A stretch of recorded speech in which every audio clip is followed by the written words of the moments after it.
What is up, Long Island? Welcome to the second ever episode of the Long Island Volleyball Podcast. Once again, I'm joined by my co-host, Cameron Gambler. What's up, guys? Today we're going to have a special guest, Tyler Jones, Sachem North Assistant Coach, so stay tuned.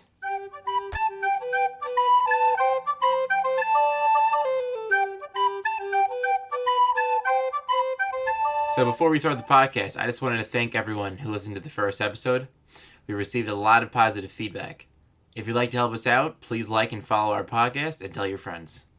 All right, Tyler, first we want to talk to you a little bit about West Hampton versus Long Beach. Were you able to catch any of that game?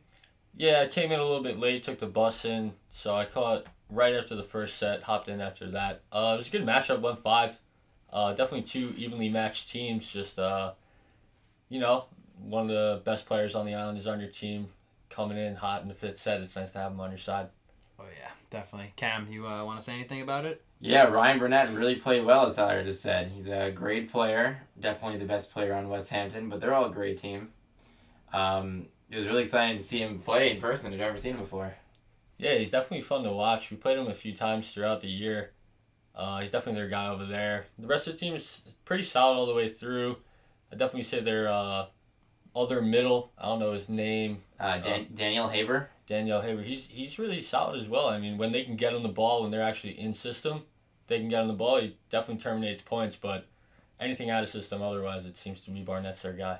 Yeah.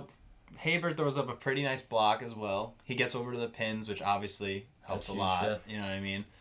I think Long Beach I thought they looked pretty good overall, too. I think as like a six-man unit out there, they were kind of more in sync with each other, I felt. Yeah, they definitely bring a lot of energy. I did like that about them. They kind of brought it in after every play, which was nice. A few other guys definitely came up clutch. I thought their right side, number 10, lefty, I thought blonde kid. John Farina. Yeah, he played pretty well at the end. He had some timely kills at the end. It was like 13-13. I think he buried a point, which was pretty timely, but I don't know, just not enough firepower, I guess, for the matchup over there with Barnett on the other side. When you got a guy like Barnett out there, you kind of need to match that, and there's not many teams who can, you know. Even at the D1 level, Barnett would would be one of the top players again. It's tough. He might be the best player on Long Island.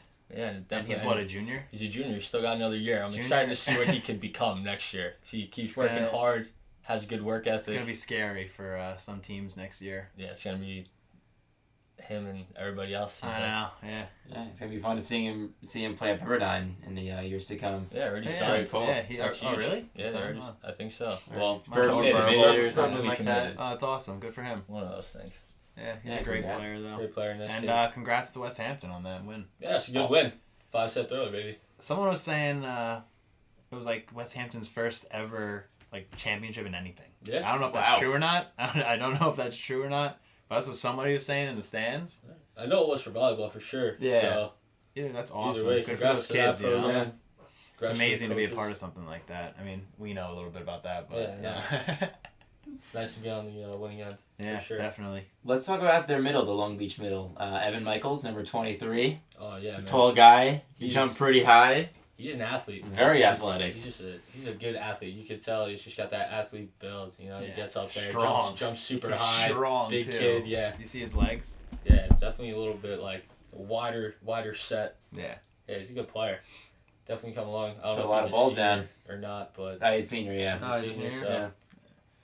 I mean, I don't know. They were a good team. I just think, like we said, Brian Barnett, a little bit too much. Yeah, a little too much to handle, but overall, I thought they kept it super close. It was anyone's game, you know? Fifth set, anyone's game. It was just really weird how they took him out for serve. Yeah. I don't understand that. Again, it's a coaching decision, but I've seen him rip some jump serves back there for sure, and if he can get on a run, get going, run you 4 or 5 points, at least get you out of system, get the middles going again. Yeah. Get that Haber, I think you said. Yeah. Get him going some more, that'd be nice, but that's a coaching strategy. She probably maybe that other kid, comes in, has a nice little low flat float serve that maybe gives people trouble. Yeah, Barnett missed a few, I think, in the first 2 sets. So I guess she figured if his serve's not on today, we might just give him a little bit of a rest. You know what I mean? Because he was getting set a lot out there, and even defensively, he takes up a lot of the court for them. He does get set a lot. Definitely receives a majority of their touches. Yeah. No matter what end of the floor it is, defense into offense. Mm-hmm. He might be getting 2 out of 3 touches every single time. Yeah. So it's definitely a lot. Big toll on the kid. Definitely. All right, so now that we talked about that game a little bit, let's talk about the one that you were involved in, Sachem North versus Massapequa.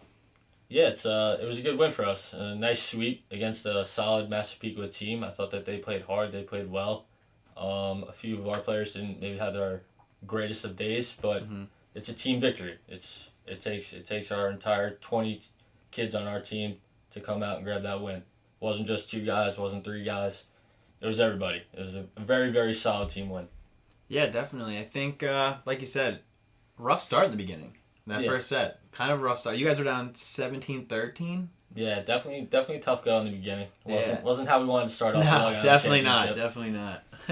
But, I mean, you guys made a lot of adjustments on the fly, and then even in between sets, I thought. Yeah, after that first set, I thought we definitely settled down. That was huge. When you go out and miss your first 2 serves and first serve right out of the gate, you don't really set a good tone for the entire game. But after those points, team settled down, really relaxed in. I thought that Chris Leonard played unreal. He was definitely out of his mind that game. Yeah. Probably the MVP in my eyes. He played well all the way through and through. Right. Yeah. For him to come out of the middle and do what he did was nice. But the adjustments that we made were good. You know, on the right side, try and move a little blocks around to get Bianco. Their stud outside, a little out of whack, out of system. Kind of helped us out throughout the game.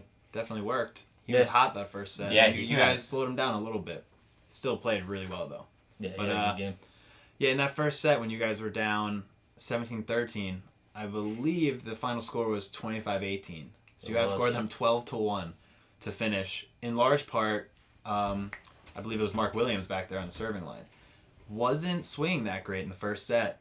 However, it was clutch back there on that service line. I think he might have missed at 24, but at that point, it didn't really matter. Yeah, Mark maybe not had his best day, you know, on the actual outside, attacking the ball. Didn't really hit too well. But again, I mean, it's not just one aspect of the game. That's why there's so many phases of the game. He was a stud in service receive. I thought he was passing nails all day. Then when you go back there and run a few points from the service line, if you're not getting aces, you know, taking them out of system, getting them to where we want to play volleyball. That's how it is. If we don't want them attacking a certain player, you got to serve hard, get a pass off the net right away, get our defense set, ready to go so we could attack. And I thought we did a great job of executing that later in the game. Maybe not early in that first set, but again, that's why you have to win 3 sets and not just 1. Definitely. And speaking of them being out of system, I felt that your libero, John, played out of his mind. I don't know if a ball was served or even swung at him, if you guys were ever out of system. No, when you have a player like John back there, it's nice knowing that almost every single ball is going to be a 3. So meaning you have all 3 options to set, and 4 if you guys are running a two level offense out of the back row. But he puts a ball up every single time CJ can get his hands on. It's nice knowing that we could attack the middle on almost every single play. That's what makes Chris Leonard look even better. So it does all start with the pass, you know. Yep. So what was like Rivera saying in the huddle in the first set? I think who was the called timeout in the first set? It was like 17-15. Was that you guys or is that Massapequa? I think there was a timeout called later in the game. I think they called at 17-13. Yeah, okay, we called the timeout early just to settle our guys down. Yeah. Wasn't really like a panic timeout. Never really did those. It was just like, we're not playing well. We're just making errors. That's all we were doing. It wasn't that we were doing too much wrong, like out of serve, receive, system-wise. It's just we got to put a good ball on the court. You know, when you're getting blocked every single time, you got to find ways to terminate points. Yeah, definitely. That's how it's going to be when we go upstate. It's not going to be other team making errors. It's going to be us terminating and them terminating. It's going to be a battle. It's going to be a dogfight up there. And I actually thought for on the Massapequa side, if you looked over there, I think their MVP was probably the libero. I think it was Max Cohen, right? That's yes. He, I thought, had a really good game. He's very good as well. He was. I think he really kept him in it a lot of that for the first and second set. He was getting a lot of balls up in service. Every time the ball served at him, he was keeping them in system. Yeah. I think he had a great game. Yeah, he definitely played really well. I mean, we, as a team, I would say probably have one of the best serving teams on Long Island. I mean, it might be a little bit biased, but when you're getting guys that are ripping jump serves back there, like I think John Carrero, when he's hot, probably has one of the best jump serves on Long Island. 100%. So Yep. when he's ripping jump serves at you and you're passing 2s and 3s, it's nice to know that you have a guy back there that can do that. And if you can get the ball to a Nick Bianco, who's a high-level player, and he can just put the ball away, it's good to have. Yeah, definitely. And then the right side, I think he was number 3, or he was putting up a lot of big blocks. On Massapequa? Yeah, Massapequa. Yeah, he was definitely he had a few blocks early in the game. Yeah. Especially in that first set. I think he cooled off a little bit, but he's getting touches, and again, touches getting hitters' heads. Yeah. I mean, it's just you kind of want to see the ball hit the floor, and if you're not seeing the ball hit the floor, it's just like, well, what am I doing wrong? Sometimes it's just they're doing something better, so they're in the right spot. He was doing a good job, but again, it was a great team win for us, and they played their asses off, so it was definitely a good matchup. Yeah, definitely. I think, what are you guys going to be working on going forward now into states? I know you guys have, like a week to prepare? Or a week and a half or something? Yeah, so we take the bus up on Friday. Should be fun. But, yeah, we're just, we're trying to really dial in on certain players that we feel haven't been playing their highest level of performance, that can be doing better, and trying to really take them out and work with them individually to try and get them some solo reps and what they need to do to propel themselves for us to win a state title. Yeah, definitely. It's gonna take all of us. It's 20 kids coming into practice ready to prepare. Yeah. I think what really helped us this year is having, the 14, 13 guys on the bench that maybe don't play every single game, but coming in working hard every single practice helps us get even better. The starters, so it makes AJ, Mark, CJ, that whole entire starting squad work even harder, because if you lose to them during practice, if that's our toughest competition, that's great. Yeah. So. And I think, talking about like your guys' depth and stuff like that, you guys have that lefty who comes in and serves off the bench. I think he's also the backup setter. Yes, Mikey Feisty. Marzak. I love watching that kid play. He's a killer out there. He's fun to watch. Yeah. He doesn't really care about anything. Kind of just goes after it. He's a guy that you definitely love to go into battle with for sure. He deserves a little shout out, I feel. Oh yeah, mustache baby, mustache. So let's throw it back to your senior season at Sachem East in 2013. You guys weren't supposed to be that good. You had all your great players graduate the year before, and then you guys ended up doing really well. We'll talk about that a little bit. Yeah, I wouldn't say all our great players graduated. I mean, when you have me and Tyler on the team, we still did pretty well. Sorry for that. But we got two of the best. Exactly. No, but I know exactly what you're saying. Obviously, we graduated 5 of our 6 starters. Well, 6 if you count the libero. Yeah, 6 of our 7, whatever you want to call it. Me being actually the only returning starter that year. But, I mean, what we lost, we gained back, and maybe not size, but definitely effort, heart, and a lot of definitely energy. 100%. With Barfield to the left of me here is one of them. Ryan Cole, Sean Harrington, Steven Rodriguez. These are guys that just played super hard. Joe Licata stepped up big time that year. I mean, we might not have had like the most talented team in the world, but we were just out to win. We wanted to redeem ourselves after a tough loss last year in the county finals, and I thought we did a really good job, which is great. Well, when you lose Nick Laffin and John Sobel and Joe Santarpia and Nestor Payne and DeAndre, like all Mike Probst, all those guys, it's definitely tough to come back with more talent than that. You know what I mean? Exactly. But I think going into that senior year, we were kind of major underdogs. Every gym we walked into, every team thought that they were just going to roll over us because we didn't. Our average height out there was probably about 5'10", 5'11". Maybe. Yeah. We had Ryan Cole, and that was about it for height. That was about it. So Tom Mitch, who couldn't really jump over a sheet of paper. He fell off the face of the earth. Yeah, but when you play with a D1 athlete like a Nick Laffin, it's hard to replace him. You can't really do it. I mean. Yeah, what's it like playing with Nick Laffin? Oh, it's awesome. Especially setting him, it's kind of just like he makes you look even better than you are. So you just throw a ball up and he kind of just puts it away. He can figure it out. You don't really need to do too much. It was, even when I talked to him on the court, it's like, hey, like, was that all right? It's like, yeah, it was fine. Don't worry about it. I mean, I can give that same ball to someone else. They'd probably say that set sucked, but to him it was okay, so it didn't matter. Yeah, we just our junior year we just ran into a really good Lindy team that probably had as much talent as we did, and that was the year of Hurricane Sandy. Oh yeah, and that we played. Before, junior year, we played a county final in Lindenhurst gym. Yeah, supposed to be Who was on that team? Rob Sarneckis, Mike Comans, Ryan McDonough, DeLucy. Chris DeLucy. He was one of the best setters in Long Island history, probably. Yeah, he's very good. They all played. A bunch of them played at Sacred Heart. Yeah, so they went to Sacred Heart as well. Sarneckis went to Naz. Yeah, that was their junior year, and then their senior year they brought back like Ryan McDonough, Steve Schrank, Tyler Pizzuchemi.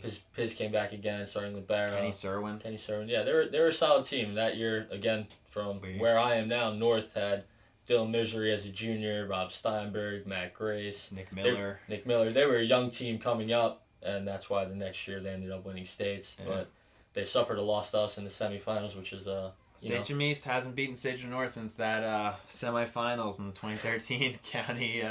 The county semifinals that year. So good day for us, but that definitely sparked something over on the north side. Being over there now, it's just definitely a different feel. They don't take anything for granted, which is insane. So you're welcome, Sachem North. Yeah. We Sachem East kind of started you guys, so. Nah, Coach Rivera runs a tight ship. It's nice to see. Definitely a program that people should want to model after. So your junior year, you lose to Lindy when you guys are supposed to win, and then you come back your senior year, and everyone thinks you're not going to be that good. But at the end of the season of 11-3.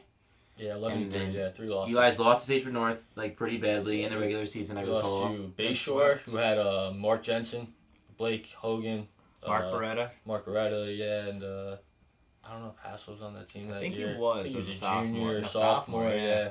They were a young team. Mark Jensen was a junior that year as well, but he was probably the second best outside of Long Island. Yep. Next to Dylan Misery, I'd say. So. Some would argue first. They were a great team that year as well. So what happened during the playoffs that made you guys spark the switch that you guys started to play really well? Really wasn't a switch. We knew what we had in us. We knew kind of the effort that we put in, and we just weren't gonna let anybody beat us. I know. I think me and Tyler had these conversations during the entire offseason basically about how we did not want to lose again. Yeah, it's tough going to a county final and losing. You just don't want to have that feeling again. And it was heartbreaking, especially because we loved those guys. Yeah, I think we started off that Avengers mentality. Yeah. We wanted to avenge that was last our hashtag season. Avengers. That was it. That was our social media hashtag Avengers. That's what we wanted to do, and we came out and did it. We just played harder than everyone else. That's all it was. Yeah. We weren't the greatest team in the world, but I mean, we worked really hard, so we went after it and just played harder. When you're hitting the floor like that, it's not letting the ball drop. It's nice. Yeah, it was exciting to see you when you guys versus North in the auxiliary gym. It was very crazy. I remember we played Hills the first round, and North showed up with notebooks scouting us basically, and I know that really fired me up. I think I went after them a little bit after that game, yelling at them, telling them to get out of our gym.